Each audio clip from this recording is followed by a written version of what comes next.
Hey everyone, I'm Megyn Kelly. Welcome to the Megyn Kelly Show. Well, it's happening. Debate night in America in June. The first and possibly only of the rematch presidential debates takes place tonight between President Joe Biden and former President Donald Trump. It happens on CNN, and yes, I've got thoughts. I'm sure you do too. I'll be watching, and we will be bringing you instant analysis and reaction right after the debate. It's supposed to end at 10:40 at youtube.com/Megyn Kelly. So be sure to tune in and you will get our full analysis on what you just saw and watched. And we'll have some of our favorites to react as well, like Emily Jashinsky, Dave Rubin, Eric Bolling, all live with us on SiriusXM Triumph Channel 111, as well as on our YouTube channel. Okay, again, that's youtube.com/Megyn Kelly. The debate, again, starts at 9 p.m. Eastern, expected to end at 10:40 Eastern. That's when we'll go live. And by the way, big day on our YouTube channel. As of this morning, we hit the 2 million subscriber mark. Thank you to all of you for your support. You are what makes the show possible, and it's a privilege to bring you the news each day. Join me tonight for what promises to be a whole lot of fun. Maybe not for the guys inside the CNN building, but for all of us. So let's talk about what's at stake and more. Joining me now are pals from The Fifth Column, Michael Moynihan, Matt Welch, and Kmele Foster. You can find their work at wethefifth.substack.com. Don't miss a moment. Subscribe to this show on YouTube and follow me on Insta, Facebook, and X. Let me tell you a story about a guy named Leo Grillo. Leo was on a road trip and came across a Doberman. This dog was severely underweight and clearly in trouble. Leo rescued the dog and named him Delta. Sadly, Delta was just one of many animals that needed help. And this inspired Leo to start Delta Rescue, the largest no-kill, care-for-life animal sanctuary in the world. They've rescued thousands of dogs, cats, and horses from the wilderness, and they provide their animals with shelter, love, safety, a home. April marked 45 years since Leo rescued Delta. Delta Rescue relies solely on contributions to do what it does. And if you would like caring for these animals to be part of your legacy, speak with your estate planner because there are tax benefits there too. You can grow your estate while letting your love for animals live well into the future. Check out the estate planning tab on their website to learn more and speak with your advisor. We call dogs man's best friend for a reason. You can help those who need it most. Visit deltarescue.org today to learn more. That's deltarescue.org. Guys, welcome back to the show. Good morning. Hi, Megyn. Great to see you. So, all right, as I see it, the challenges are for Joe Biden not to have a senior moment and for Donald Trump not to be a jerk, all right, to put it nicely. And I don't just mean like being tough is fine. Being a douchebag, okay, I went not nice, is something else entirely, right? So he needs to not be a douchebag, and the one guy needs to not be a douchebag and the other guy needs to not die. Those are kind of, succinctly put, the stakes, the challenges of the evening. How do you guys see it? Moynihan, how about you? The odds of both of those things happening are very, very high. And you said die, I'm thinking maybe stroke on stage, a series of cascading mini strokes in which America cringes their way through it. No, Donald Trump, see, the thing about it is... Kmele is laughing. Kmele's covering his eyes. He's laughing. Being a douchebag is kind of what Donald Trump does. And it's quite effective. Yeah, it's a superpower. And it's quite effective sometimes. And we were talking about this on the show last night, is it reminded me of that time when the late night shows, including people like Bill Maher, were doing their monologues outside in their house during COVID because they could have no audiences. And then you realized how difficult comedy was when there was no audience, when there's no one to react to. And Donald Trump is very good at playing at the audience. And I've been watching old debates, and it's like, you have the moderators saying, no applause, no nothing. And people are laughing, and it just amps him up. You see him doubling down on these jokes, particularly the second Hillary Clinton debate, which I watched this morning, which I recommend people watch it, not just losers and nerds like me. It is amazingly entertaining, but the audience is an integral part of that. So, Donald Trump is obviously relying upon Joe Biden keeling over on stage, and he just looks over at his slumped body and says, see, He's old and he might even be dead right now. That is his. But, you know, for them, it's like when in a silent audience, when he is, if Joe Biden is cognizant and Donald Trump is already kind of foreseeing that he might be and saying, you know, he's juiced up on Adderall and the rest of it, which might be true. And there's nothing wrong with that. And, and the thing is that if Donald Trump is doing this and it's 2-0, it just, to me, it doesn't work as well. That's how he's so good on stage. When he walks behind Hillary Clinton in that second debate, like he's stalking her, absolutely brilliant. And then he says, "You'd be in jail," is one of the greatest moments. We have that here. Let's watch it. It's so good. Let's play it. Here's SOT 11. And after getting the subpoena, you delete 33,000 emails. And then you acid wash them, or bleach them, as you would say. You ought to be ashamed of yourself. Everything he just said is absolutely false, but I'm not surprised. Really? You know, it is, it's just awfully good that someone with the temperament of Donald Trump is not in charge of the law in our country. Yeah, because you'd be in jail. Secretary Clinton. Oh my God. It's so funny. It's terrible. It's the response at the Apollo. It's like, oh, no, you didn't. It's great. It's so good. It works as a political moment. And like, you're right. The audience is better for Trump. He's going to do it with or without the audience. So good. Yeah. Correct. He knows the audience at home is going to be listening and enjoying and all of it. Go ahead.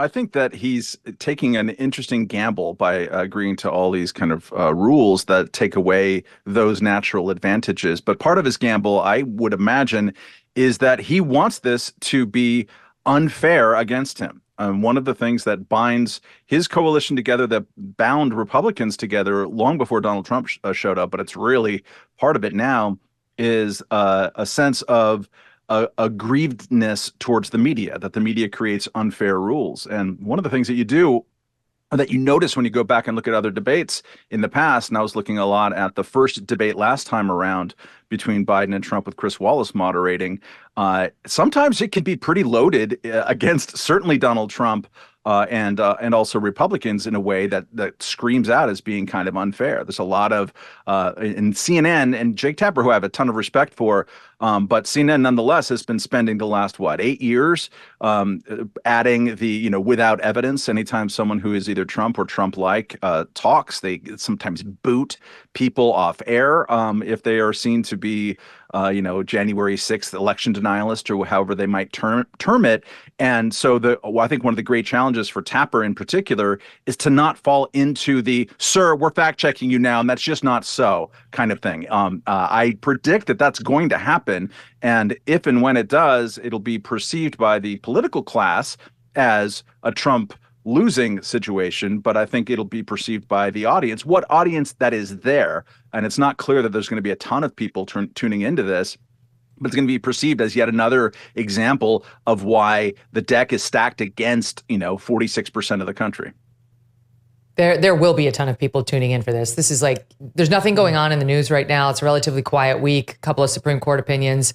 There's not a lot of other news outside of it. It's a slow summer period, but we're not peak summer. It's not 4th of July. So people are going to watch this. It's the presidency. It's the most consequential election in recent history.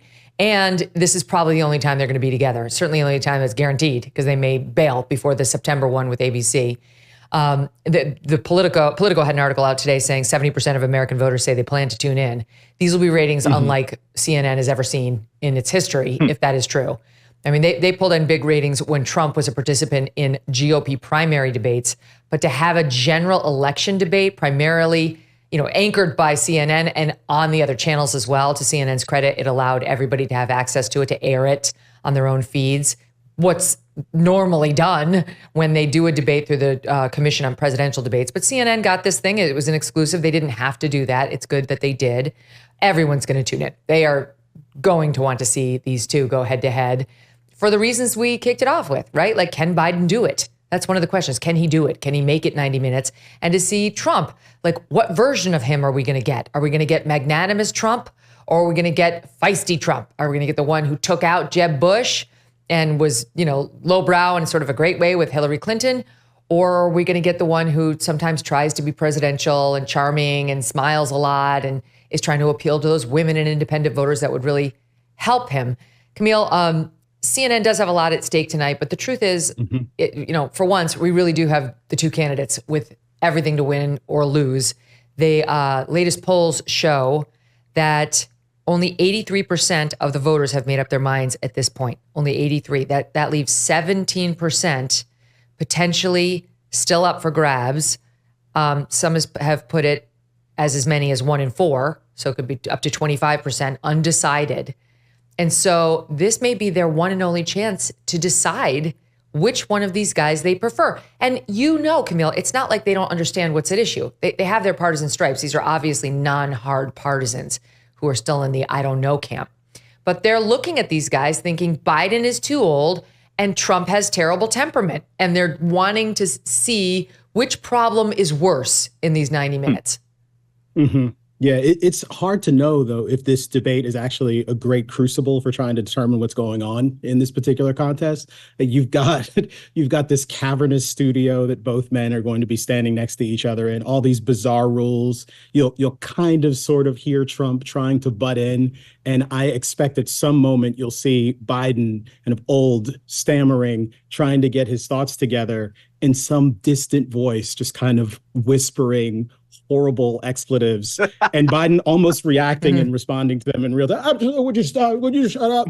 It could turn out to be completely nuts. And all of that will be CNN's fault in some respect. And rather than getting the excellent television that Moynihan alluded to earlier, where someone is stalking the stage while their opponent talks, you've got this bizarre experience where someone is moving their mouths on camera and you can't actually hear what they're saying. And you're straining take that out while ignoring what the person who actually has the hot mic is saying. This seems like it could be a complete catastrophe for CNN, but maybe it turns out to be great. I do know that it seems like they've got all sorts of weird terms that the various networks have to obey with respect to how they refer to the debate, the CNN debate, and they won't permit the various election debate coordinators to show up and be in the studio. Again, a cavernous bubble debate a la the NBA bubble. There were questions about that forever. There will be questions about this forever in much the same way. Again, unless someone keels over and dies, which seems to me like a decent probability for this evening. Let's hope it's not the moderators. It shouldn't be quite that stressful for them. But it is bizarre. They're not letting outside media really into the debate room. So if there is a moment that happens during a break, I mean, I've been sitting up there as the moderator. People saw this when we did the News Nation Megyn Kelly debate, where Chris Christie came over and got in my grill. And it made a lot of headlines because there were other reporters and audience members in there who took pictures of it, and it went out. And people asked me, they deserve to know that. Why did he come over and get in my grill? And I spoke to that on my show and explained it. Trump came over and yelled at me at one of these debates. He was mad about a question I asked him about Trump University and came over and started arguing with me. That's dramatic and fun for the audience at home to see. And they want to know what got him upset. All of that is additive. None of that will happen because CNN won't let outside reporters in there. They have a tight lid over this whole thing. And if somebody in the room can hear the comments that one candidate is making while his mic is closed, we're totally dependent on CNN to be forthright about reporting it, right? You're not going to have a third party who can say, yep, we all heard it in the press room. No one's going to be in there except for the CNN staffers, which again is wrong. So that is my most irritating rule that they've set for this debate. And that is the mics get cut as soon as a candidate's turn is over, because you can get real gold when the candidate comments off mic. And I know they're doing it because Trump interrupted a lot during the first debate between Trump and Joe Biden last time. That's a mistake by Joe Biden. He was the one who requested the rule. It's a mistake. Trump made himself look bad. What's the old saying when your opponent's like trying to kill himself, don't get in the way, something like that. So that was a mistake. But it's a disservice to the audience at home to not be able to hear those off-the-cuff, witty retorts that the candidate can just slip in. Sometimes it takes 2 seconds. It doesn't have to take a full minute where they're stealing time. And CNN is so psyched up about its rule, which again was clearly a bend of the knee to Biden, that they did a whole segment on how it's going to work. would you look at this ridiculous thing they put together? Watch this. Oh, no. If we go behind the podiums, you can see 2 green lights. When they're on, they signal to the candidate his microphone is on. When the green lights are off, they signal to the candidate his microphone is off. Now I want to give you a sense of what it will look like for viewers at home if a candidate whose microphone is off interrupts a candidate whose microphone is on. He's going to interrupt me as I'm speaking, and this is what it will sound like. My volume remains constant, while Phil's interruption can be difficult to understand. Let's try the opposite. My microphone is now on. Victor's microphone is off, and he's going to interrupt me. My volume remains constant, while Victor's interruption can be difficult to understand. CNN's production team has shared this demonstration with the campaigns earlier today, and we're sharing it with you, our viewers, so everyone fully understands how tomorrow night will work. Everyone fully understands. Mic works. I don't understand. So what you're saying is when you turn the microphone off, you can't hear the microphone? Let's start that again, CNN. I have no idea why you get 40,000 people in the demo at 8 o'clock. You literally have a program of people saying, this is what it sounds like when there's no microphone. It's, I know this is a video and audio podcast, but I'm mouthing it like they were doing on CNN. Good Lord in heaven. I suspect in some way that CNN thinks that this can actually help them with this sense of bias. I mean, if you look back at the Hillary Clinton debate, as I said, I watched this morning, Donald Trump is constantly saying, you gave her an extra 40 seconds. Why did you do that? You're not giving that to me. Mm-hmm. And it's like, now, okay, we have hard and fast. Everybody has something to prove here. As you said, Megyn, I mean, CNN has to prove that they're not going to be like they were in every other network was in 2016, 2020, which was, as Matt pointed out, the fact-checking thing. Because when you fact-check one person who, yes, he lies all the time, but everybody lies, and it's to different degrees. I mean, remember back in the day, people used to say, you're going to cut Medicare. And well, no, we're actually trying to slow the growth of Medicare. How do you fact-check something like that? Is it a cut, or are you just slowing the growth, right? So you get bogged down in these things, in these fact-check things. And if CNN was smart about this, they would back up and just allow the people to debate and say, look, we're not thumbing the scale as we've been accused so many times in the past. So, as opposed to just going on TV and creating these ludicrous videos about what it sounds like to talk and when a microphone's not working.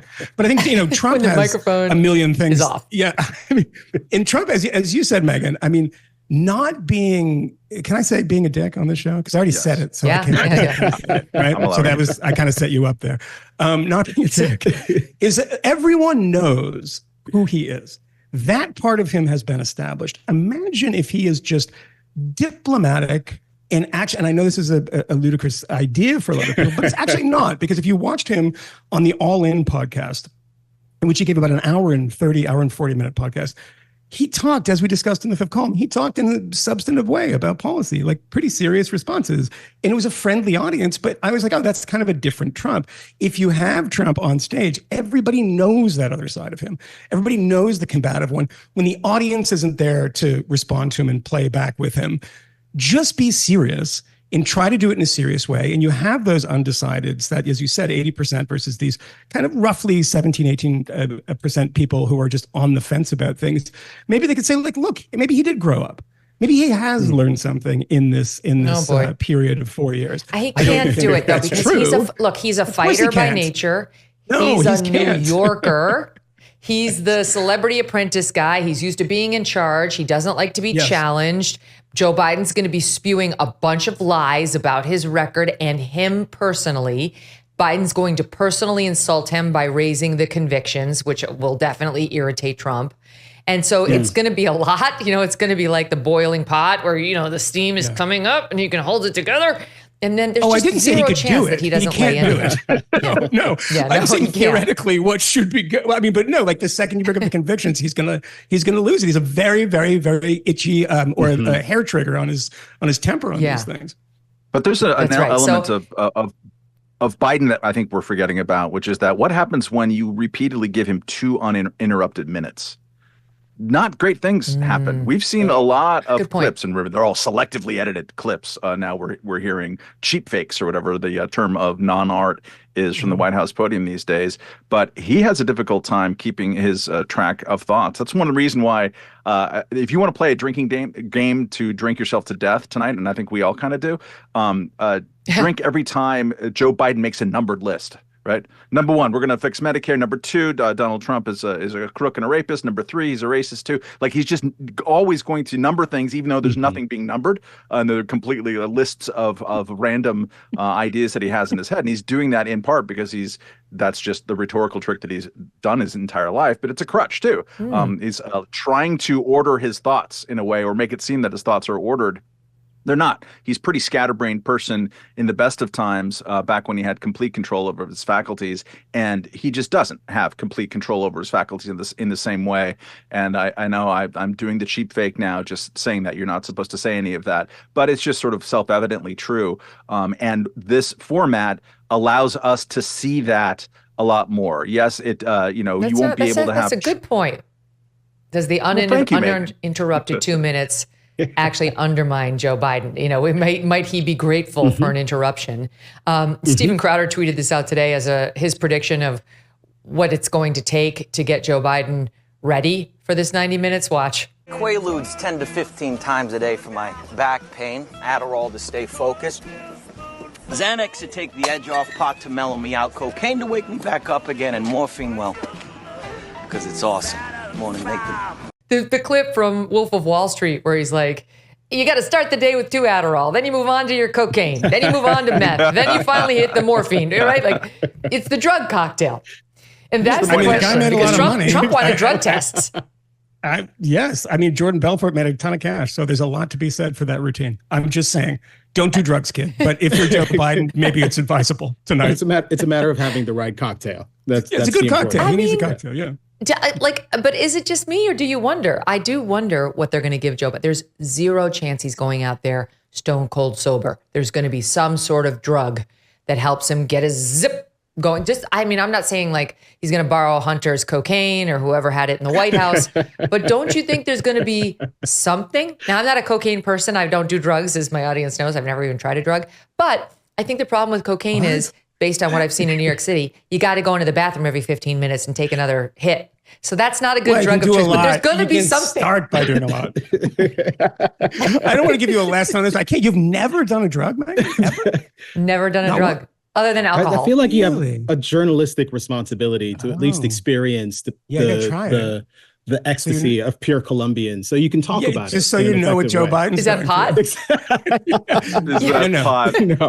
No. You clearly have never done drugs, Megyn. I'm sure they grow pot in Colombia, but that's not their major export now. Oh, cocaine. Okay, right. I did watch Narcos. If they had a producer in her ear say, Megyn, that's cocaine. Yes. I mean, how do you think I'm doing this show? You have to, the Adderall, by the way, and if you know anybody that has dementia or early kind of onset dementia, Adderall's not helping. I'm sorry to tell people who think it. I mean, it just makes you very focused on things you don't understand. Because if Adderall could cure dementia, there'd be a lot of people in my life that I'd love to hang out with still, like older people that I'd be like, oh, all of a sudden you're cognizant. I think he has these things, and I've often mentioned somebody in my family who has this. And there are times when you sit at the dinner table and you're like, oh my God, he was amazing tonight. Incredible, like really on it. And then the next day it'll be totally different. So there's these ups and downs. But of course, remember the last time we said anything, or we didn't, but people in the media who are desperate to find these moments to call them cheap fakes when he needs help off the stage or is wandering off in Normandy or something. But, they went back to the State of the Union. Everybody was like, aha. That was a slam dunk. You guys, look at you now. And it's like, yeah, he was reading from a prompter. It's not, if you can't read from a prompter, if that is the bar you've set for the president of the United States, then we are in deep trouble. But now this is the first time you're going to have, because the press, let's be honest, it's not adversarial. He doesn't interact with it very much. And when he does, it's not particularly adversarial. You're going to have the ultimate adversary standing across from you for like an hour and a half, peppering you with insults, questions, challenges to your presidency. And that's, of course, why Donald Trump decided to do this, because the presumption is he's not going to be able to handle it. But look, will he? Is he going to have one of those, halfway decent nights?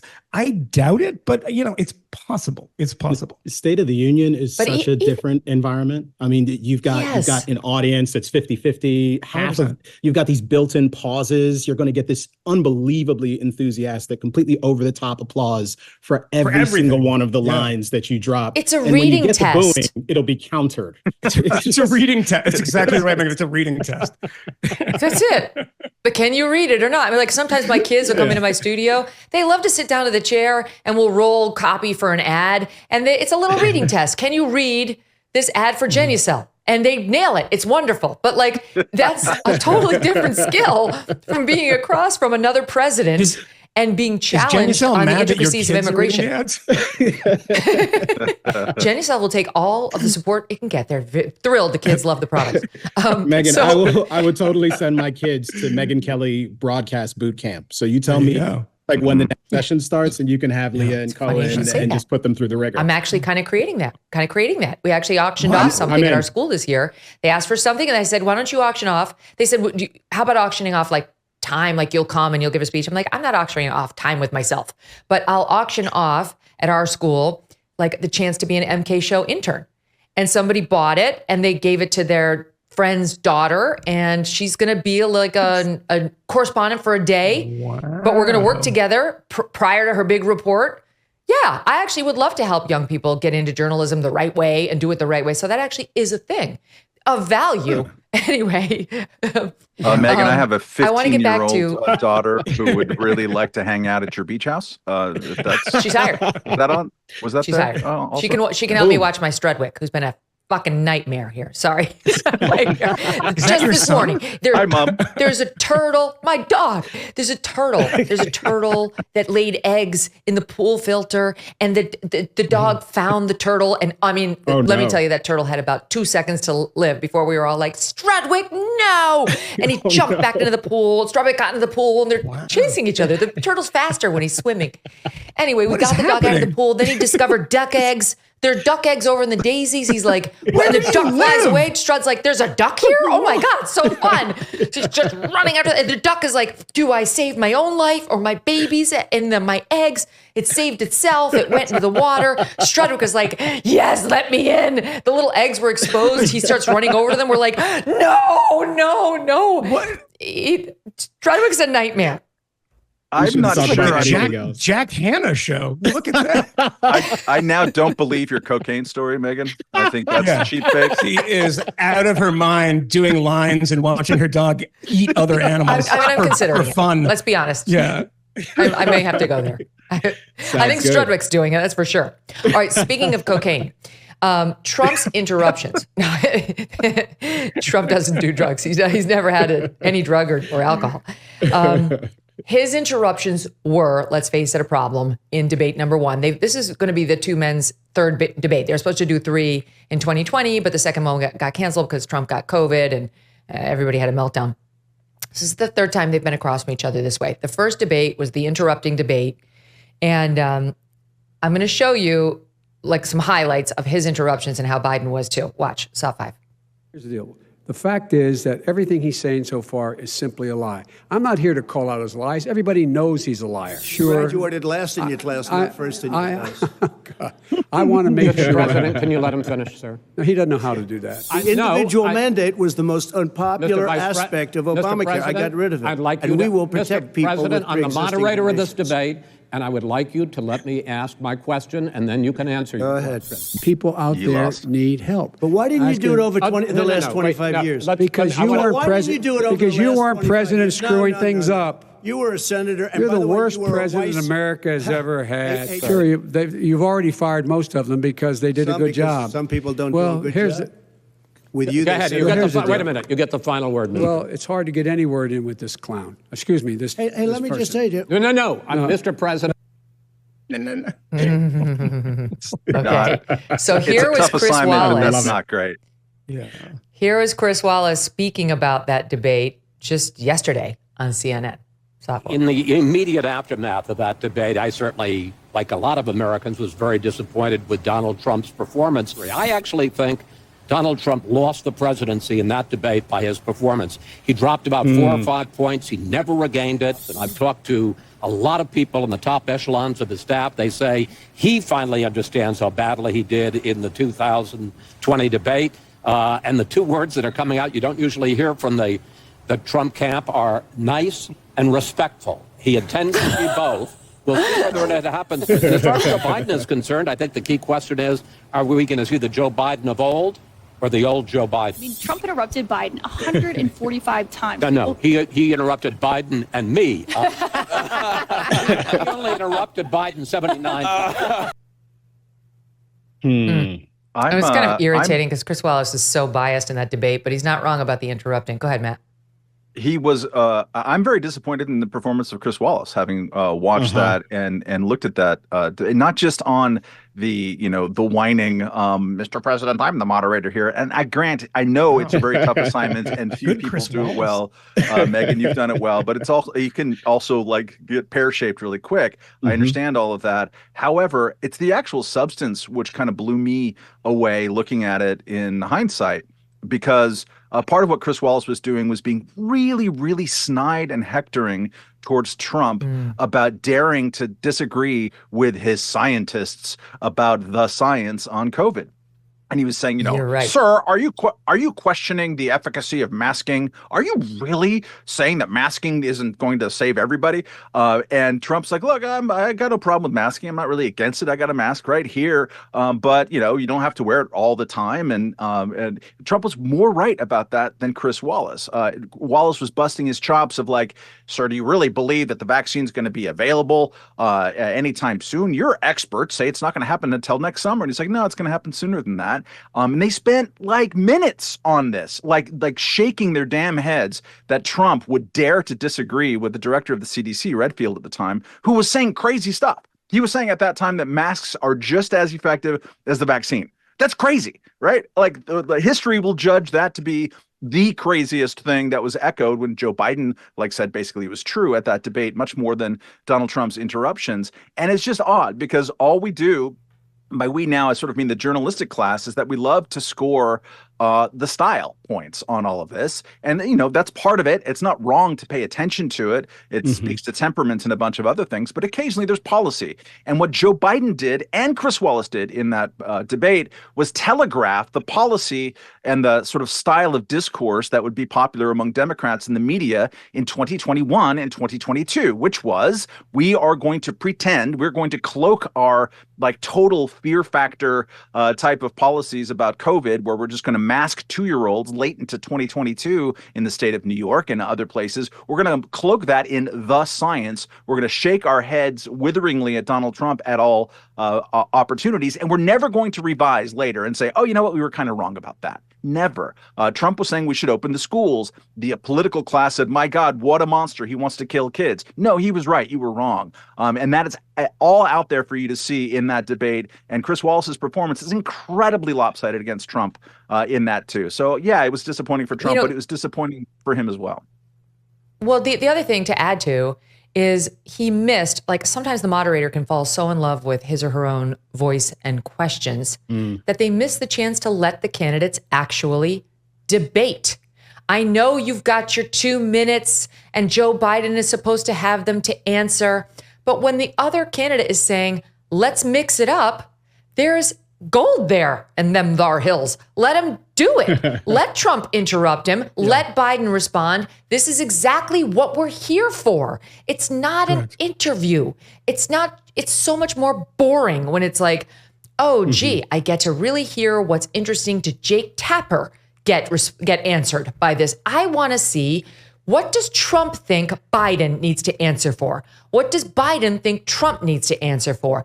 What we need is the incredibly shrinking moderator. And I really hope these two remember that tonight. No one gives a shit about Dana Bash or Jake Tapper, with respect to them both. They don't, they're not showing up to see them. Most Americans have no idea who they are. They want to see the two gorillas go at it. So let them do it. F your rules. Let them do the thing they showed up to do. Debate. Two frail, aging gorillas lumbering to the stage. No, Megyn, I think that's right. And, it's for us. It's not for you. That's what journalists forgot when they were covering Donald Trump. And as Matt pointed out before, and I've said this for years, in calling it the without evidence factor, which went away, by the way, the second Joe Biden became president, which was a key that was put onto every journalist's computer. So Donald Trump would say something and then you'd hit the key without evidence, because politicians say things without evidence all the time, but it was something that Donald Trump does, I think, I would say more frequently than many, but that became the thing. It became performative. I know you discussed the other day, Megyn, on the show, what CNN did to a Trump spokeswoman who came on. And that is performative nonsense, right? It's showing constantly. It's the democracy dies in darkness without evidence instinct. And it's everyone showboating to say, we're doing our job as journalists. Your job, to your point, Megyn, is to shut up and to back off. If you are, I used to tell people, talk to young people about doing interviews. And I said, here's the thing, don't have a series of questions, because you have your first question to get everything going. Because when you're looking at your card, waiting for the next question, you're allowing all these off ramps, which are really, really interesting. You're just letting them go because you're waiting for the person to finish to get to the second question. And as you point out, the version of that in a debate is this 2-minute time constraint. Let them go if those 2 minutes are allowing some fireworks, because if it's illuminating to us, the voters, that is the purpose. I am not here to say CNN is doing a great job of fact checking, because again, Twitter is not real life. That has been the instinct in the last 8 or so years, is like, oh, we're going to get killed by the media class and media critics and people on Twitter if we don't fact check everything.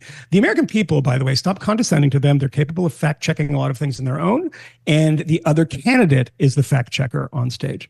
That is what Joe Biden is. It's going to be hard for them to resist that, Kmele, because let's face it, they've spent the past, 4+ years censoring Donald Trump. Remember, like ever since he started doing the stuff about he didn't lose and all that, they got into a panic about letting him have any portion of their airwaves, cutting away from him at pressers while he was still president of the United States, then his campaign, cutting that down, repeatedly bailing on him, MSNBC, the same thing. Like we can't allow him to speak without us constantly fact checking him. They've got a whole, what's that guy's name? Dale? I can't remember. At CNN. The fact checker. Whose only job is to fact check Trump. He barely ever touches Biden. It's all about Trump. So now what position are they in when Trump gets up there and says the things that they haven't allowed him to say on their airwaves? And like, do they see it as, I'm going to let Joe Biden handle this? Or do they see it as like, here I come to save the day, and underdog comes out from the moderator's desk? I mean, look at what has happened. We've spent most of our conversation in this portion of the show here talking about the media and how it might screw things up. Like, there are so many ways that Donald Trump could essentially win this debate by default. Like, if CNN's rules just kind of get in the way, if Joe Biden is tripping over himself, if the moderators forget that they're supposed to be facilitating a conversation, not being the stars of the show, like all of those things not just could happen, but in some respects are likely to happen. And all of those things are points in Donald Trump's favor. And we can critically assess previous debates and the degree to which the moderators got things wrong, and Joe Biden perhaps not overcorrected, but was a bit too eager to agree with what seemed to be like official COVID guidance at the time, and not willing to entertain some of the things that Donald Trump happened to be right about, and that time has shown happened to turn out right. Like, they haven't done any of that critical analysis or assessment. It's all an opportunity for Donald Trump to look better than he might have otherwise, for all of their attempts to kind of safeguard the democracy against Donald Trump, to make certain that no one will take him seriously. They still don't appreciate how much that project has failed, like just how profoundly it's failed. And the fact that it's not a strategy for keeping him out of the White House going forward. You can call him a convicted felon. You can call him a someone who's been convicted of sexual assault. And that'll be in question 1. Those things will not keep him from winning the presidency because many people have a different perspective on just what those convictions actually represent. They see it representing a kind of corruption rather than a clear condemnation of Donald Trump, but a kind of jurisprudential Trump has agreed, corruption, if you will. He agreed to CNN.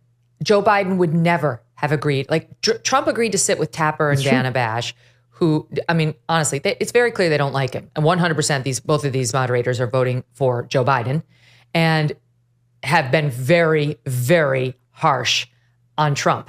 Okay. But he agreed to sit down with him because he knew he had to if he wanted to debate Joe Biden. In no world was Joe Biden going to agree to a debate moderated by Fox News or yours truly. He wouldn't. He would never do that. So he's already got the home team advantage, Joe Biden does. Then he gets these rules, which Trump said, I'll agree to anything because he's just trying to get him to debate. I'll agree to, the mics get cut. I'll agree to no studio audience, both of which would have benefited Trump in some ways, as we discussed. In other ways, maybe the mic thing wouldn't have. So he goes in there with the deck stacked against him. And then what you're going to get, I think, is 2 moderators who are going to try their level best to sound fair because they know they're under scrutiny. But I think the bias will appear in the story selection, the topic selection, in terms of the questions they bring up. They're going to be, I'm sure we're going to hear about convicted felon. That's fair game. You should ask them about that. We're going to go back over January 6th, which, all right. We're going to go over whether we're going to get pardons, right? And what kind of questioning are we going to get on the Biden corruption scandal? Even a single one? Because what happened last time is Chris Wallace says, he lost that debate. He lost the presidency that night. What he didn't refer back to was his own culpability in shutting down Trump's attempt to raise the corruption issues that were already coming to the surface about Joe Biden. Remember this? Watch.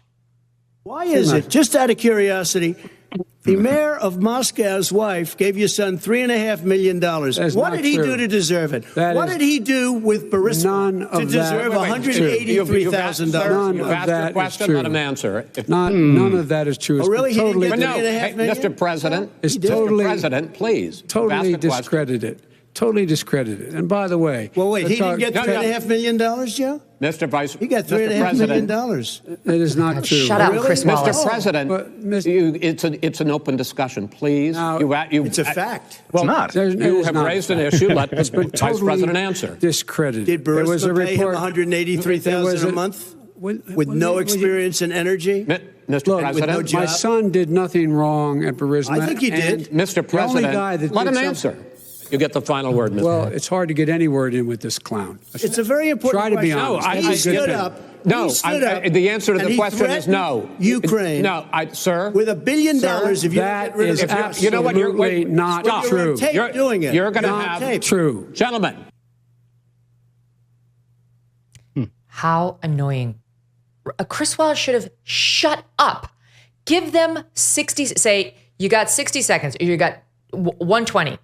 Go. Get in the ring. Back. I would have loved to have heard Joe Biden answer those. Like Trump was asking very short, focused questions. I would have loved to have heard answers. The reason we didn't is because Chris Wallace ran cover for Joe Biden. And now he's out there like, he lost the presidency that night. Yeah, wittingly or not, he did, in fact, end up running cover. And it would have been interesting to see him answer those questions. I think it's also really interesting to watch that again now. And Joe Biden had to know that might come up at some point. And the only response was, it's been discredited. That is not true.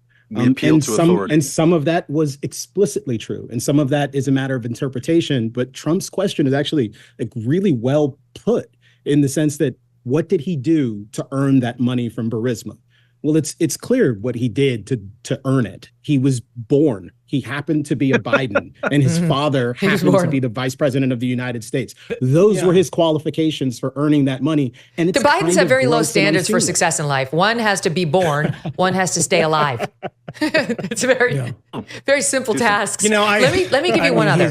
Here is Kristen Welker, who moderated the other of the 2 debates between the 2 of them of NBC News, and they discussed the laptop from hell. Watch. If this stuff is true about Russia, Ukraine, China, other countries, Iraq, if this is true, then he's a corrupt politician. All right. So don't give me the stuff about how you're this innocent baby. About the Laptop from hell. President Trump, we're Nobody- talking about race right now, and I do want to stay on the issue of race. President Trump, And I you've have to just respond to that. Please, Because look, very quickly. there are 50 former national intelligence folks who said that what he's accusing me of is a Russian plant. They have said that this has all the 5 former heads of the CIA, both parties, say what he's saying is a bunch of garbage. Nobody believes it except his and his good friend Rudy Giuliani. You mean the laptop is now another Russia hoax? That's exactly what. Is this that's where you're exactly going? what. This is told. where he's going. The laptop To come back is to that. Russia, Yeah. Russia, Gentlemen, Russia. I want to stay on the issue of race. You okay? have to be kidding. Here we Mr. go again President? with Russia. Okay, Russia. let me just tell you the way he something. says Russia. This is how it needs to go down. If I were moderating this debate tonight, that would be my first question. Mr. President, 4 years ago, you sat on this stage and you told the audience members across America that the laptop was disinformation. You cited intelligence analysts who said as much. You said it was exactly right that the laptop was a product of Russia, Russia, Russia. We now know from your own administration that it was real. They took the stand, the FBI, in your son's criminal trial and testified under oath that at the time you said that, the FBI knew that laptop was real and the information on it was valid. Do you owe the American people an apology tonight for the misleading you did on this stage 4 years ago? Boom. It's a fair question. Not only, go ahead, Moynihan. No, I was saying I wouldn't even go that far into the future. I mean, Joe Biden clearly knew it then. That's what one has to presume. His son's laptop. Yeah. If you have a political scandal engulfing your campaign, you call your idiot son, hopefully when he's not on crack, and say, "Is that your laptop, dear lad?" And he would say, "Yes, Dad, it is. How do we deal with this?"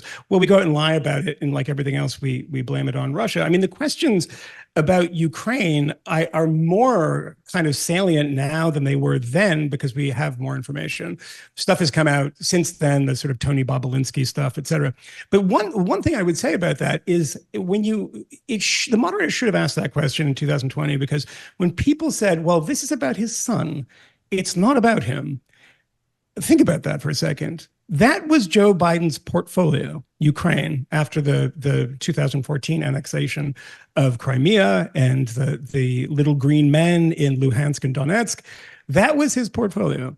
So who do they go after to say, like, we need somebody of influence in the Capitol in Washington, D.C.? So we'll get his idiot son, right? At what point does a father, a good father who says constantly how much he cares and loves his son, why can he not say to him, this is a very bad look? You're taking $180,000 a month from an energy company without having any experience in the energy sector. Why do you think they're targeting you? You have the power. Obviously, he's over 18, but you should have the power as a father and as a vice president to say, son, you cannot do this. And he did not do that. No, he on enabled top of it. the fact He that wanted it. he enabled it, But- and there's dinners the and other things point like with that. it. But that is an important question to ask him. Here's the other point with it. It shows that what Trump is up against when it comes to moderator bias. She got off of that question insistently and quickly because, quote, I want to talk about race. Of course, right? NBC, obsessed. We always do. No one cares if the former vice president, soon to be president, is corrupt. Right? That's basically what she's saying. No one gives a shit about corruption in the Biden family. What we care about is skin color. Back to my pet issue. That's going to be a challenge for Trump tonight because the biggest way that bias shows up in these debates is in story selection, in topic selection. And there's zero chance these moderators are not going to be interested in similar things, whether it comes to race, whether it comes to January 6th, how much time will they spend on the trial? Will we hear the name E. Jean Carroll, Trump's alleged fraud, right? Those are all things that this moderator panel will control. And we'll see how that weights out. All right, wait, stand by because I have to do a break. And then there's so much more to get to. We're going to go over some past debate moments too with others outside of the last few years. It's going to be fun. Don't go away. Credit card rewards like cash back can empower families with some extra savings. while they're dealing with the rising price of groceries and gas and all the rest of it. But our sponsor, the Electronic Payments Coalition, says some DC politicians are partnering with corporate megastores to take the cashback rewards away from families during skyrocketing inflation.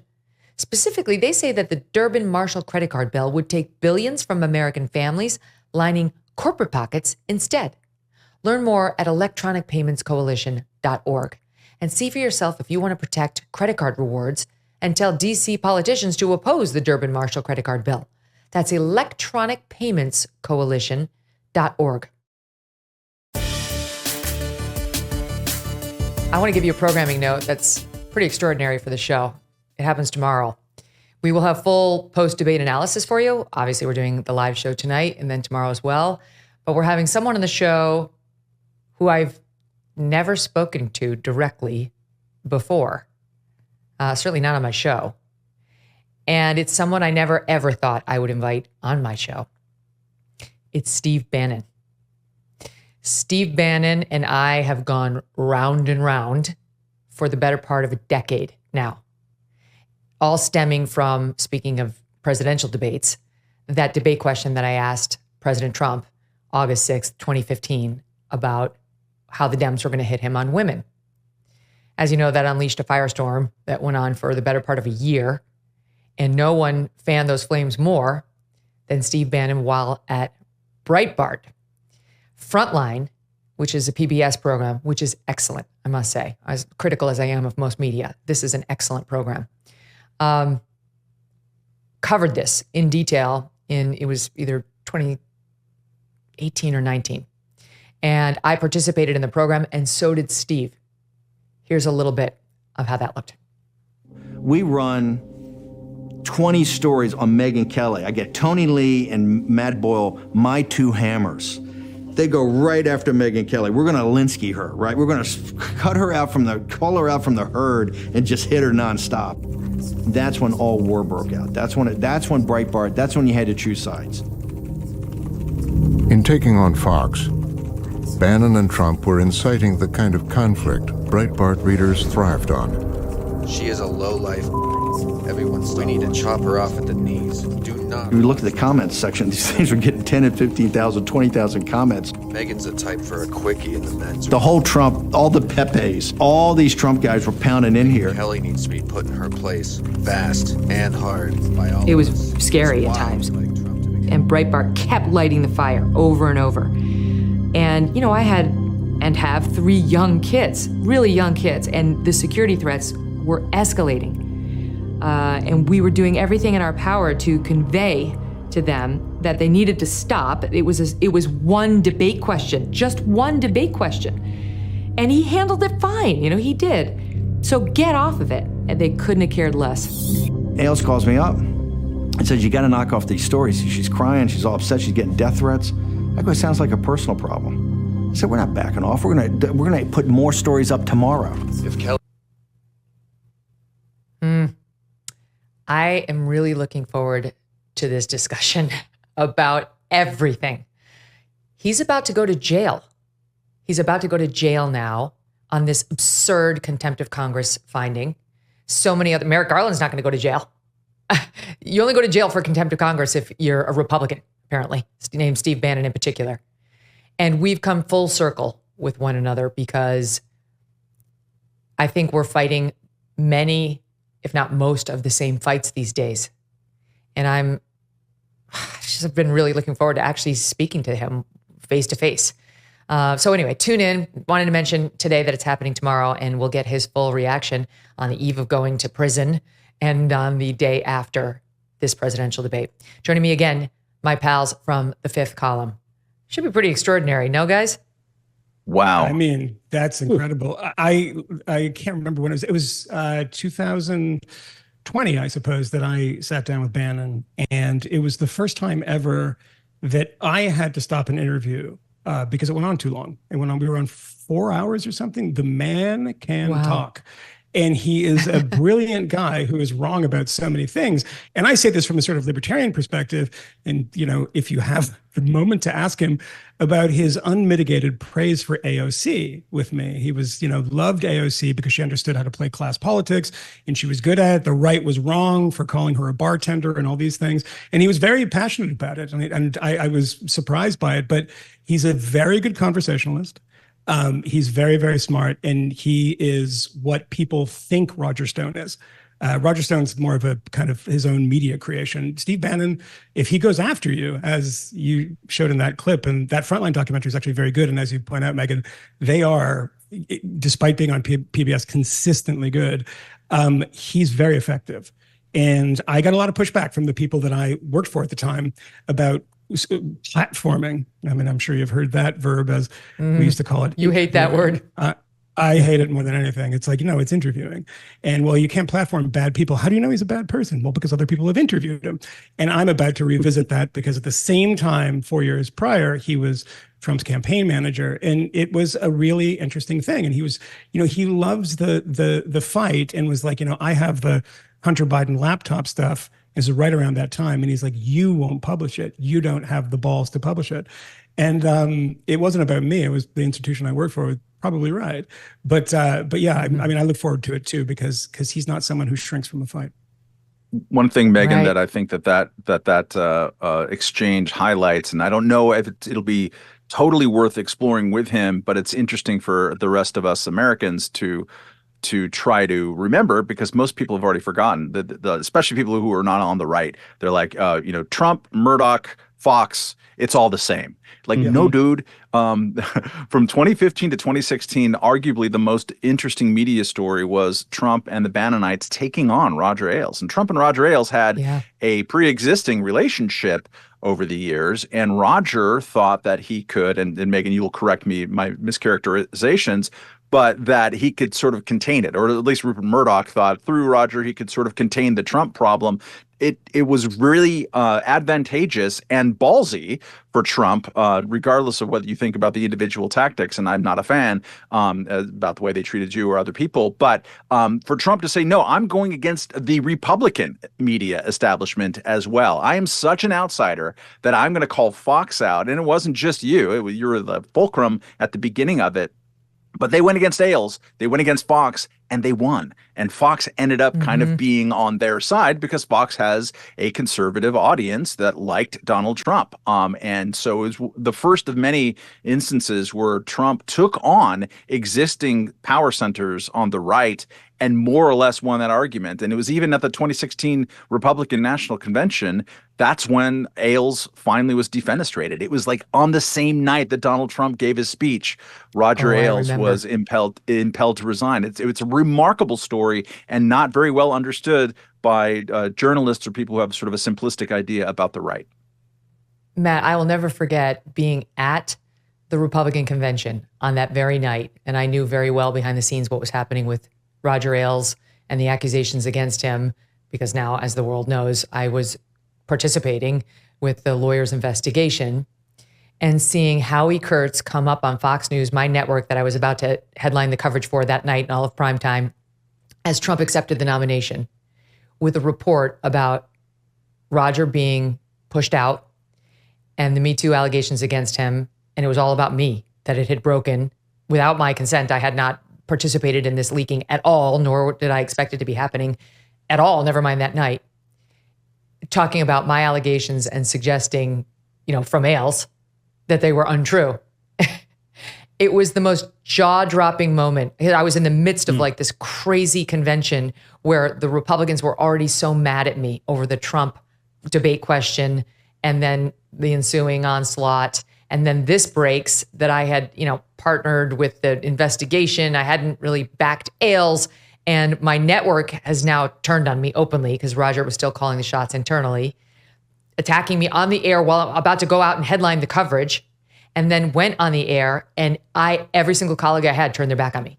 I mean, it was the most frosty, icy professional experience of my life. My close friends later apologized once they realized that there actually was a story behind Ailes, but it was one of the hardest days and professional experiences of my life.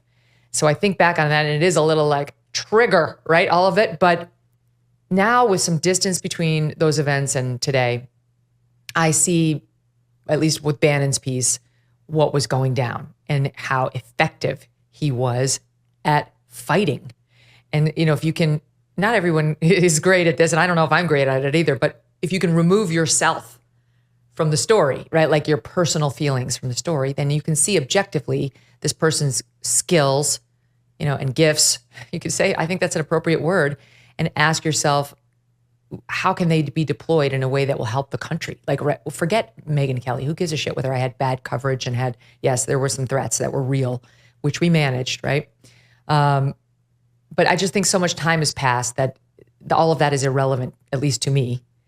And I can't wait to have that, like a heart-to-heart about how it went down. I've heard Bannon. I've listened to his show a few times, and I know his theories about why I asked the question I asked and who may have been pulling those strings. And I've got very strong opinions on where he's wrong, and I'm happy to tell him. And so that's going to be part of the discussion, right? For once, we're going to come clean.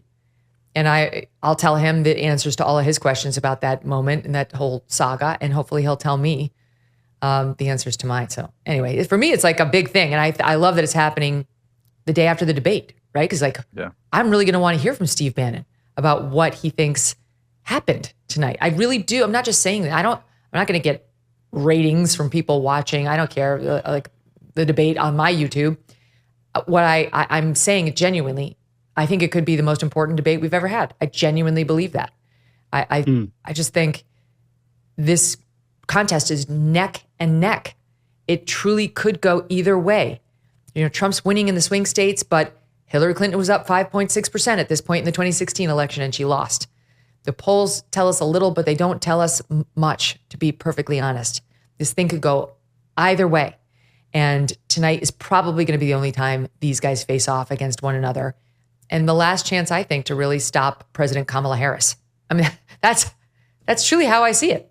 I think, and honestly, I heard another thing that I want to ask you guys about. And it was on the question of the Trump veepstakes, who he's going to pick.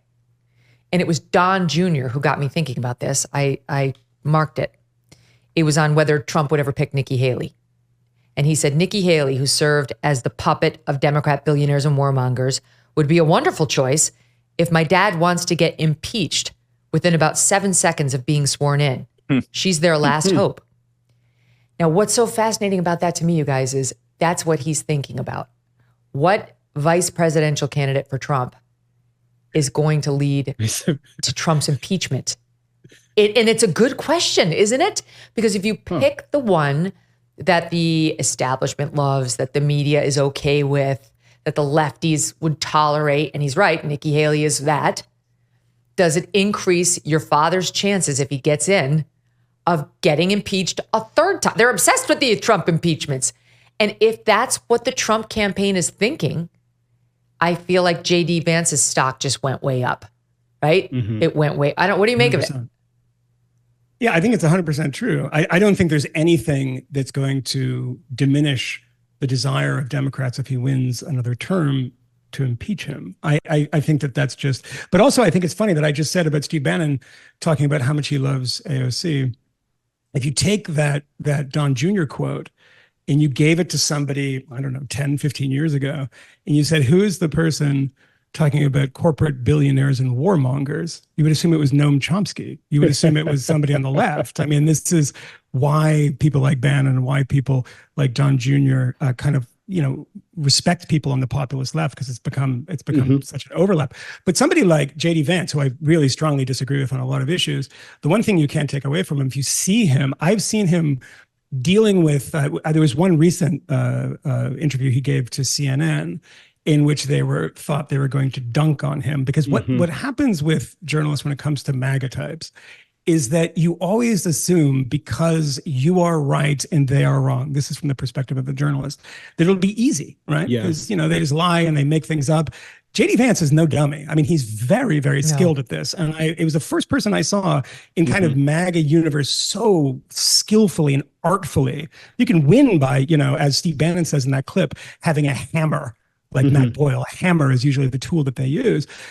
that would be Vance's great advantage. I mean, Ron Howard directed a movie based on his book, right?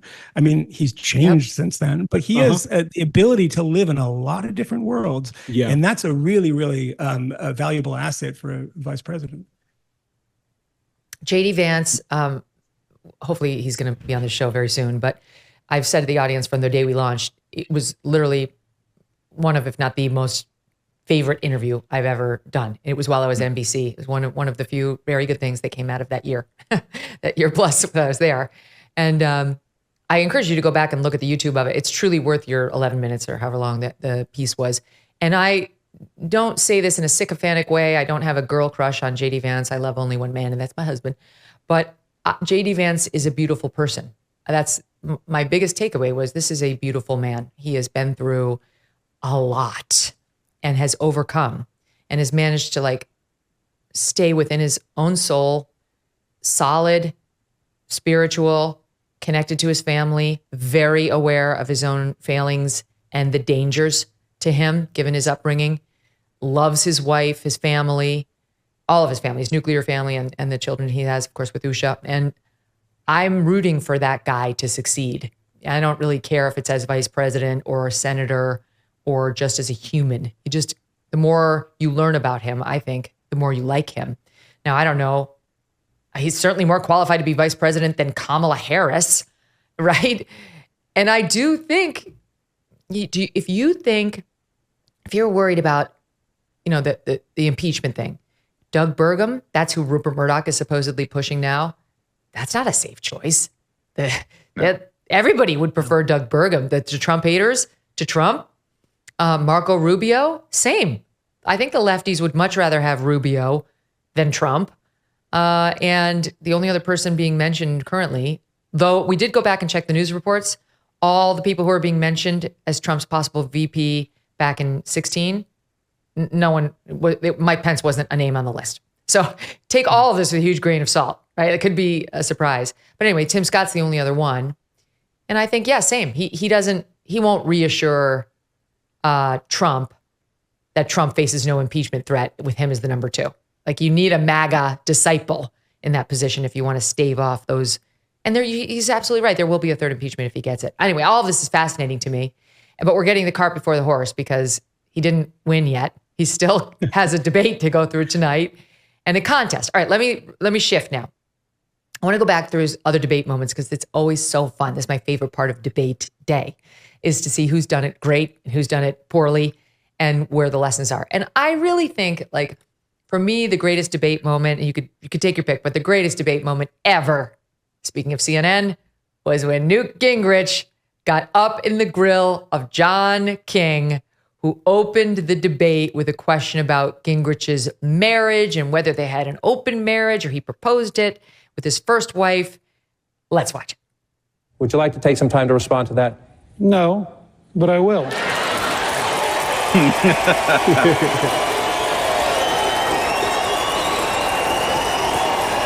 I think the destructive, vicious, negative nature of much of the news media makes it harder to govern this country, harder to attract decent people to run for public office. And I am appalled that you would begin a presidential debate on a topic like that.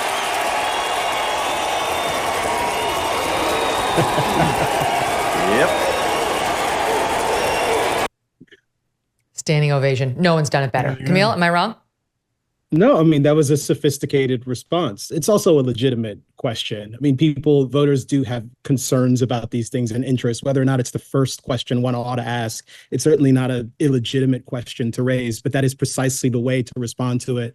And interestingly, I think there's some crossover with what we were just talking about with respect to JD Vance. Newt Gingrich similarly has a kind of clear sophistication and ability to deal with media elites who disagree with him, who have this presumption about their superiority. And it's not like having Marjorie Taylor Greene responding to someone who only has at her disposal kind of bravado and perhaps a profanity-laced rebuttal. just quietly dismissing and confidently dismissing someone's question, insisting that it is in fact out of line, allowing it to sort of settle, and then having a really well-rehearsed and practiced response, which he clearly did in that moment, is what you want to see out of a candidate. It's what J.D. Vance could give you if he ended up getting tapped and he and Kamala Harris are opposite one another on some debate stage later. It's probably not great odds for the Biden administration. And to do it without anger, he's like a tinge of irritation, but not open anger. Yeah. The important word in that response, the most important word, is no. Do you want to respond to that? No. But I'm going to, because you're an asshole and you're making me do this. And then going after the media and saying, you guys are clowns and you debase the political debate by doing stuff like this. And by the way, Newt Gingrich has a lot of reason to do that. And yes, absolutely not a man without flaws.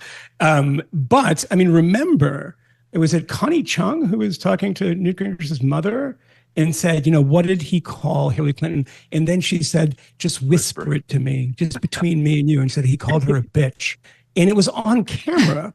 And it's like, good Lord, the exploitation here is outrageous. So there's a lot of things that would make Newt Gingrich very angry. His was a very pure anger. I don't think it was just a manipulation, like let's turn it on the media. That always works. And by the way, just for your listeners, that there is an amazing podcast about Newt Gingrich's rise that was made by none other than MSNBC's Steve Kornacki, which was so fair that they added a separate episode because Newt said no, and then he listened to it and he said, good Lord, this is right down the middle, absolutely fair journalism. And he came on, and Steve Kornacki is a brilliant down the middle guy, and it's a great podcast about in the media factor and how the media interacted with Newt as part of it. So it's worth listening to. Moynihan. All right, well, here's like that Connie Chung move.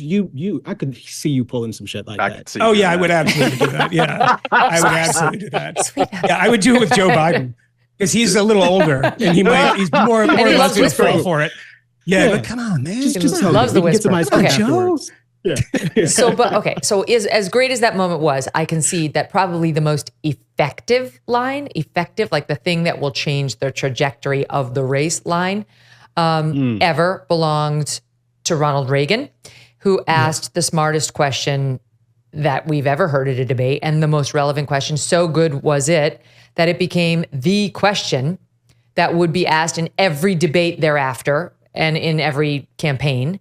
And here it is from the 1980 debate against Jimmy Carter, SAT 14. Next Tuesday, all of you will go to the polls, will stand there in the polling place and make a decision.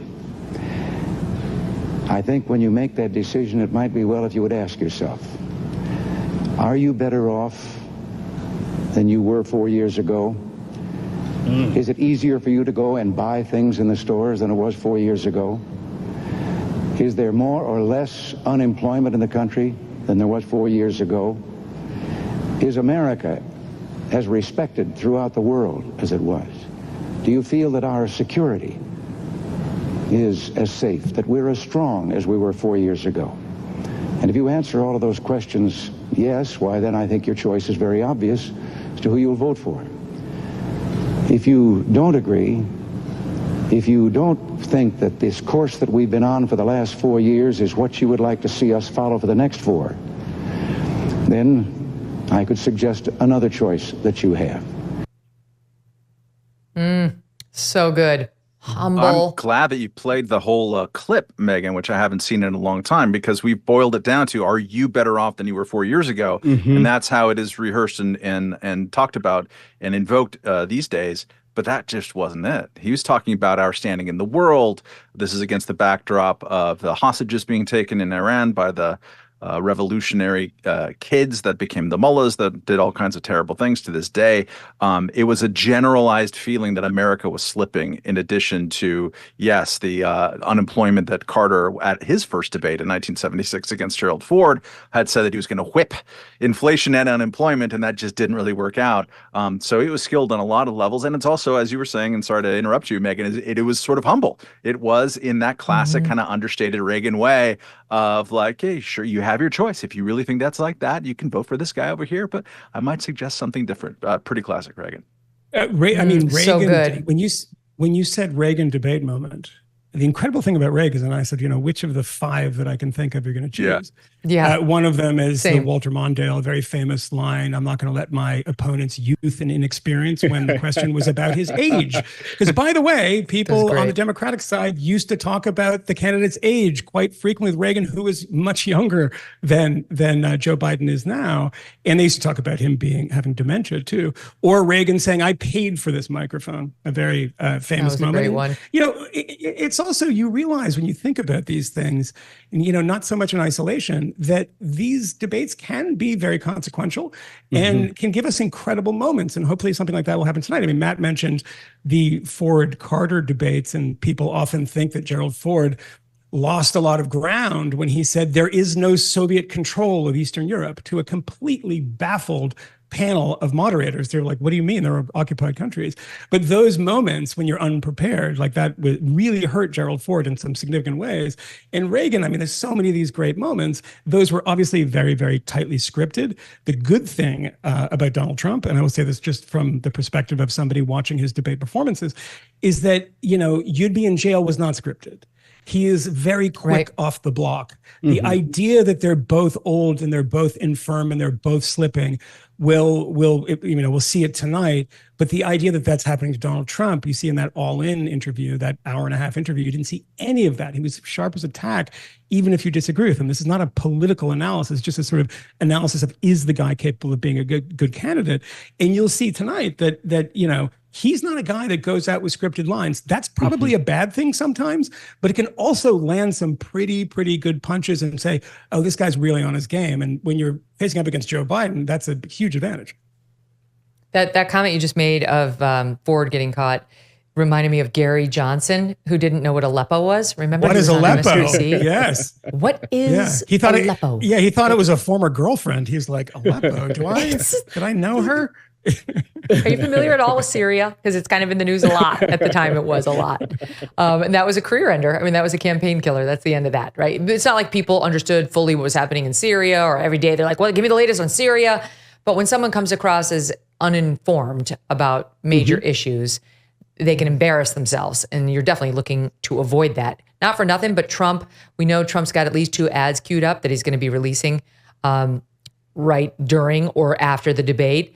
And take a listen to the messaging in this one, because it sounds kind of familiar. SOT 21. No matter what Joe Biden promised in the debate, ask yourself, are you financially better off since he became president? Are you and your family safer since he became president? Is our country more secure since he became president? After 4 years of failure under Joe Biden, it's time to make America prosperous and strong again. Donald Trump for president again. I'm Donald Trump, and I approve this message. Look at this closing shot of Trump. That image. That's great. That tie. You could almost imagine he's got a 6-pack under there. Yeah, for the listening audience, it has shots of the Afghanistan situation and the plane when the people were trying to get on board that plane and then wound up hanging off of it, and they and all the immigrants coming into the country, and then it ends with a close-up shot of Trump with his helicopter in the back and his big red tie blowing like almost horizontally off of his neck, off to the side. I'm not sure what that's supposed to symbolize. Yeah. Yeah. Well, anyway, I like it. That's it, because it's tapping right into that Reagan message. And it's such a rare situation where you got a guy who was president 4 years ago against a person who's been president for the last 4. And it's also like, let's not sleep on the 1978 typewriter typeface too. Like, you're really supposed to remember kind of absence of malice in 1978 and Reagan and everything else. It's an interesting nostalgia that people are kind of talking about in that, like, Trump is associated with everything that happened until February of 2020. And somehow, and like, really, when you go back and look at the 2020 debates and the campaign and everything like that, the worst part of it is that you remember 2020. It was such an awful year. It was such a deranging year with COVID, with George Floyd, with protests, with arguing over protests, with Portland, which just like burned in human excrement for about 183 consecutive days. It's just crazy. Like, so much happened that was crazy. And I think Trump is playing for nostalgia of the pre-COVID times, although he was there during COVID. He managed it, and his management is up for debate and consideration. And a lot of, not most of, but just some percentage of the things that we don't like about the Biden era definitely happened in Trump. Trump added to inflation too. I think Biden added more to inflation, but they both threw a ton of money out there in the world. They both had no interest in reforming entitlement, the fiscal cliff that we're facing sometime soon. It's an interesting thing. I think that what you're going to see both at the debate and I presume in some ads afterwards, and if you don't see this, it's a terrible missed opportunity. I think Trump is going to say the name Kamala Harris 1,000 times because that's what you have to do. Wait, Matt, let me interrupt you, and then you take your point up on the back end because here's the second Trump ad that's about to come out. Watch. When you think about the Joe Biden you saw in the debate, ask yourself a question. Do you think the guy who was defeated by the stairs, got taken down by his bike, lost a fight with his jacket, and regularly gets lost, makes it 4 more years in the White House? Oh my God. And you know who's waiting behind him, right? Vote Joe Biden today, hit Kamala Harris tomorrow. I'm Donald Trump, and I approve this message.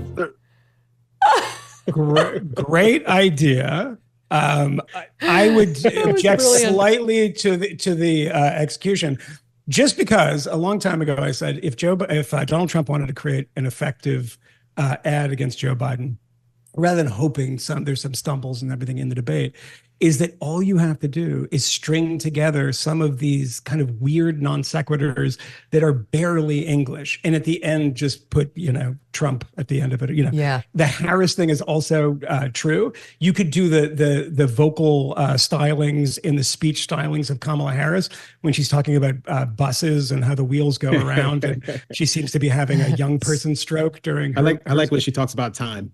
Personally. Yeah, no, time, it's there, but who knows? Who knows what it could be? You know what it could be? It's like, that's great. What is this woman talking about? Everyone is having a country. Yes.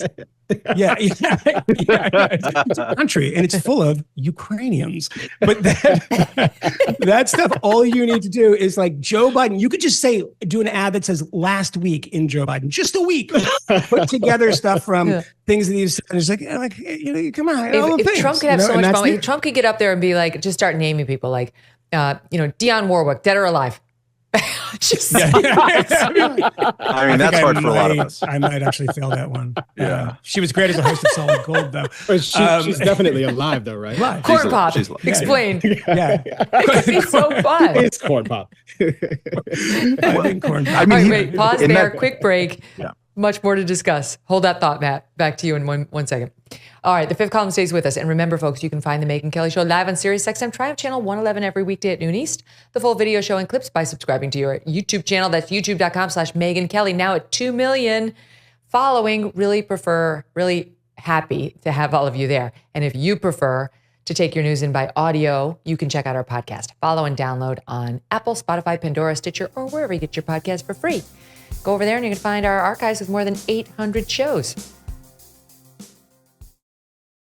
Do you owe back taxes? Pandemic relief is now over.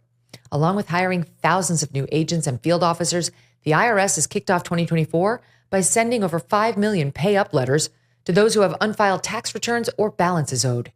Don't waive your rights and speak with them on your own. Tax Network USA, a trusted tax relief firm, has saved over $1 billion in back taxes for their clients, and they can help you secure the best deal possible. Whether you owe $10,000 or $10 million, they can help you. Whether it's business or personal taxes, even if you have the means to pay, or if you are on a fixed income, they can help finally resolve your tax burdens once and for all. Call 1-800-245-6000 for a private free consultation, or visit tnusa.com/Megyn. Credit card rewards like cash back can empower families with some extra savings while they're dealing with the rising price of groceries and gas and all the rest of it. But our sponsor, the Electronic Payments Coalition, says some DC politicians are partnering with corporate megastores to take the cashback rewards away from families during skyrocketing inflation. Specifically, they say that the Durbin-Marshall credit card bill would take billions from American families, lining corporate pockets instead. Learn more at electronicpaymentscoalition.org and see for yourself if you want to protect credit card rewards and tell DC politicians to oppose the Durbin-Marshall credit card bill. That's electronicpaymentscoalition.org. Guys, here's what both candidates, and I speak to Joe Biden in particular, need to avoid. Had a record of appointing judges in the state of Texas. That's what a governor gets to do. There's differences. I've had a record of appointing judges in the state of Texas. That's what a governor gets to do. There's differences. The harumphing undermine you, not your opponent. Am I wrong? Yeah. Yeah, I mean, and go it ahead, also Matt, sorry. telegraphs their personality. You know, sometimes it's sort of weird, unspoken things that give you a sense. I mean, at that actual debate, George W. Bush was in favor of nation against nation building, and like, we got too many troops abroad. We need to stop doing foreign wars. So on the substance, it wasn't necessarily all that accurate. But like, as dudes, that's who they are. Because you can also see in the back of Gore's ear, like, somebody named Naomi told him, you need to walk around like a confident animal on stage. And Bush and wear brown suits. That was wear brown suits. And Bush is just whatever you would say about him. No, but that that was was Naomi Wolf, who's now a wild conspiracy theorist. Keep going, Matt. Yeah. She had said wear earth tones to make you more relatable, and Al Gore, relatable. George W. Bush, say what you will, aside from the fact that he's a great painter, like, the dude was born comfortable in his own skin. Yeah, he was. and like, famously so. And that exchange absolutely proves it. The other thing I would point people to, it's very difficult to find the 2000 World Series pre-World Series program, because they ask both of those guys the same questions, like, what do you think about the DH, or what's your favorite park? And the answers, I can't rehearse them all here, are just so it's one-word answers from Bush saying I don't like AstroTurf. And Al Gore's like, well, with the miracle of AstroTurf, I can see the problem both ways. It's fantastic. You do not want to spend time with I that want to guy. see that. No, that sounds great. amazing. Well, it's all been done before. I mean, I would say, like, they've got cautionary tales to look back at and try to do better than, and so do these moderators. I mean, there's no bigger faux pas or low moment for a debate moderator than what happened with Candy Crowley. It was terrible. She did interject herself and try to, quote, fact check Mitt Romney, who is claiming that Barack Obama had yet to call the Benghazi terrorist attack a terrorist attack. And Obama was saying it's not true. And she tried to fact check it on the spot, siding with Obama. She was wrong. It was wrong, yeah. And it led to the end of her career. Here's that moment. The president 14 days before he called the attack in Benghazi an act of terror. Get the transcript. He did, in fact, sir. So let me call it an act of terror. Can you say that a little louder, Candy? He did call it an act of terror. It did as well take 2 weeks or so for the whole idea of there being a riot out there about this tape to come out. You're correct about that. It's bad. She seems like a nice lady, Not but about you. right. And there are real risks to the moderators siding with one of the candidates and resolving a dispute between the two of them on the stage. She's not the jury. Yeah. Right? That's going to be a temptation tonight for these two. Yep. Megyn, you know this very well, doing this over the years. I've done it for a number of years too, on a couple of TV shows. You sit down with people and you interview them, or you have a couple of people that maybe they're debating. I've done debate shows too. And everyone has their own built-in bias. I know when I sit down with somebody I disagree with, that I disagree with them, and I love them and agree with them. And that is very easy. I don't know why people have a hard time with this. It's very easy to play the other side with them. And it's also better television. If you sit there and it's an amen chorus, who wants to watch that? That's why these things can be really boring. But when it's a presidential debate, you want to get, up against every candidate and get the best answers out, because your job is not to obviously be an advocate. And I've said this at the beginning of the podcast.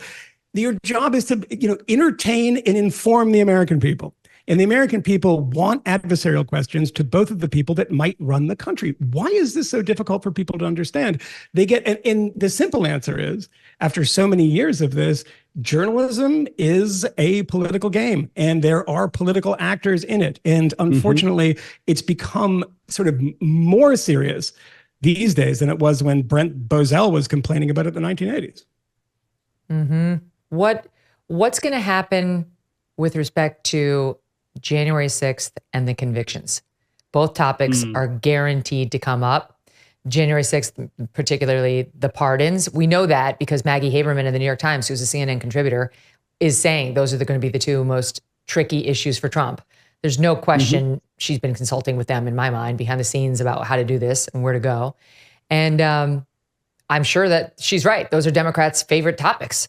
So if you were advising Trump on, in particular, January 6th, I know the Republican MAGA base wants to hear, yeah, pardon political prisoners. And Trump has said that at his rallies, but this is a very, very different audience that feels very differently about January 6th.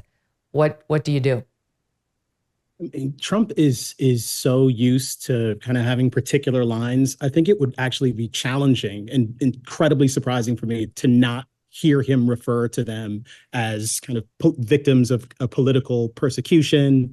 I don't even know that it's out of a sense of kind of loyalty. I suspect it's just a matter of habit. I think he'll probably try to be careful and thread the needle, but I also just cannot imagine a well-rehearsed response to this that has him doing what politicians have traditionally done in the general, which is tack to the middle completely and try to make certain you're scooping up those middle of the road people rather than catering to your base's interests.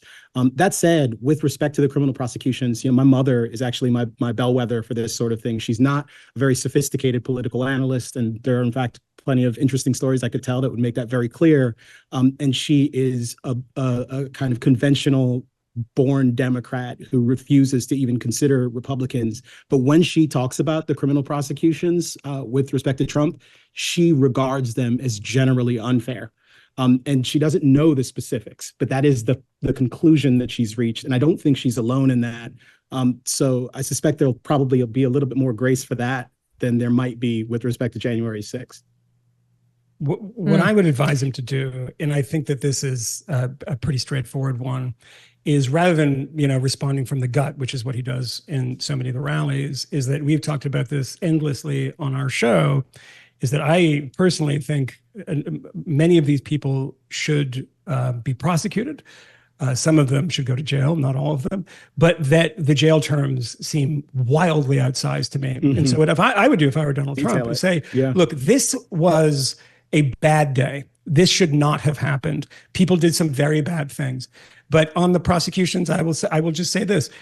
Get somebody, this is what you would do if you're Donald Trump, get somebody who got 15 years for some heinous crime. And that happens quite frequently. And say, so-and-so got 15 years.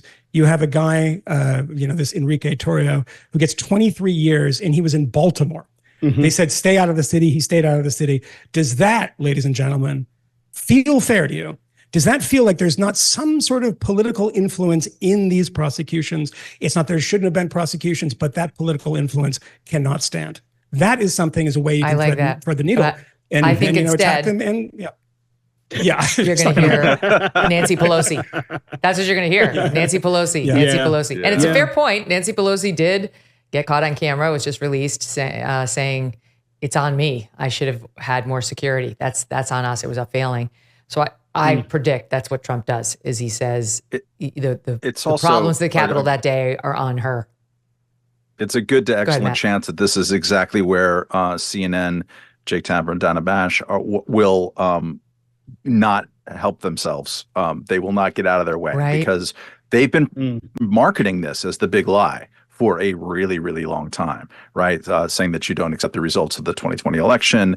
And let's not forget also that Caitlin Collins led to something like a week-long media discussion, political media discussion, after she had the temerity to host a town hall with Donald Trump last year, or earlier this year. I forget exactly when. My brain is starting to be scrubbed. But people were outraged that you would platform this, former president and interview him. And CNN had huge freakouts about this. There's people who lost their jobs. There were town halls. There was this, there's that, internal dissensions. People went nuts. And so all of that pressure is going to be put to bear on Jake Tapper and Dana Bash about how they ask January 6th and whether, and just the election results writ large, and whether they're tough enough.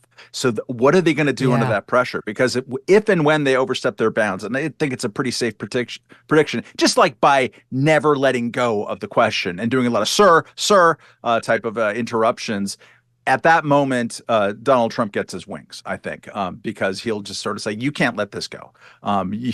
You're basing your, abysmal ratings on this. Maybe you should get over it. He'll be able to look more like a victim on something that he's not a victim of. I mean, his behavior after the election was abysmal. His behavior on January 6th was abysmal. It should be a loss for him, but the media and Democrats have found a way to try to not, by overemphasizing it and blotting out the sun with it, they find a way to not make that as much of a disadvantage for him as it should be. Totally agree with that. Here, speaking of the consternation about platforming Trump, take a listen to Joy Reid on MSNBC the other night. Do I have to? You do. Are y'all as offended as I am about the fact that it's possible for this person who is a felon and an adjudicated sexual assaulter to stand next to the actual president and and we're supposed to take him seriously like that? There's something deeply offensive about that. And I think that was Rick Wilson. I'm sure the answer is yes. We're just as offended as you are. But that's the reason I find that interesting is because that is a bit of a window into, I guarantee you, how virtually everyone in the CNN newsroom feels about Donald Trump and the pressure that's going to be on the two moderators about who you're dealing with, a Hitler-esque figure. Tapper's made a reference along those lines in the past. And so think about, it's a very tricky position for them because I think they actually believe he's a very dangerous figure. And they also probably agree with what Joy Reid just said. And yet they understand what the duty of a journalist is. They're not lunatics like, Jorge Ramos, who's like, abandon all objectivity. Like, they still understand what the core mission is. So it's going to be fun to kind of watch them deal with that, right? Like, it's a convicted felon, sexual assaulter. It's basically, Charles Manson up there, repeat felon because of his 34 documents case convictions. So they're in a tough position. Okay, so last question. Yeah, go ahead. No, go. No, I was just saying there's one thing that's a through line to all the media coverage, probably since 2016, is we don't trust the American people. We have to do it either through lawfare. We have to, constantly be banging this drum, saying that he's wrong about it, he's lying about this, et cetera. The public cannot adjudicate this stuff on its own. And so why is he even up there in the first? I mean, Joy Reid knows that he has a very good chance of winning. And that is what offends her, not the fact that he's standing next to the president. Has a very good chance of winning. He's picking up demographics he shouldn't be. Yeah. What does a win look like tonight for Joe Biden? Kmele, I'll start with you on that one. Not completely ruining this for himself. I mean, he and his team have done everything that they can to minimize his appearance in the spotlight without a phalanx of supporters surrounding him, without some sort of cheering crowd. This is perhaps the most vulnerable moment of the campaign for Joe Biden. So if he falters here, it could be profoundly devastating for him. So I think the goal for him has to just be to survive this. I don't know that you can hope to wound Donald Trump. You can perhaps bait him and he perhaps wounds himself. But Joe Biden has been faltering for a while, and I don't know that there is going to be an appearance or a performance that's so impressive that the doubts and concerns about his age, et cetera, are going to disappear as a result of the debate. Matt? You can make a calm case against Donald Trump that is not histrionic. You can, I think Jonah Goldberg did one about 2 or 3 weeks ago where he just issued a paragraph about things related even to the Stormy Daniels trial, which is a trial that I think not a lot of people have a lot of respect for. But you can just list his behavior in a calm way, and it can be really damning. The more you work yourself in a lather, the less effective it is, and the more likely you're going to start stumbling on yourself. So if he's calm and doesn't seem like an incredibly old and confused man and just lists the things that are actually against Donald Trump, that's a win. I don't think he can do it. All right, we're going to leave it at that for now, but we'll be back tonight right after the debate. Guys, thank you. Thank you all. And we'll be back tomorrow as well with, Steve Bannon. Don't miss that.